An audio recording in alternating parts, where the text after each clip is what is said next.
Il a pété un câble, Sébastien Lecornu, Antoine Vermorel-Marquez?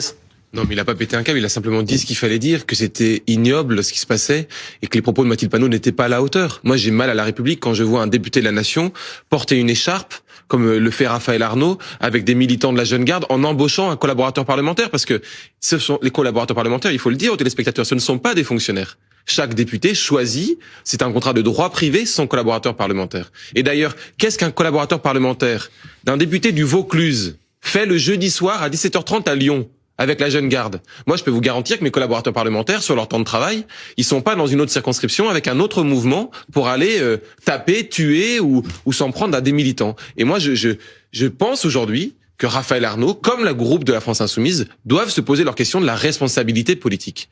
Et je crois, peut-être que je me trompe, mais que les électeurs de ce monsieur, de ce député Arnaud, n'avaient pas forcément la conviction et la transparence au moment du vote de 2024. On savait qu'il était fiché. Et ce qu'il allait faire ensuite. Et s'il veut engager sa responsabilité politique, il a un choix simple à faire, c'est de démissionner de son mandat et de se représenter à une élection partielle. Et on verra si les électeurs choisissent de nouveau des candidats, des députés de la nation qui osent embaucher des collaborateurs parlementaires qui sont suspectés de meurtre.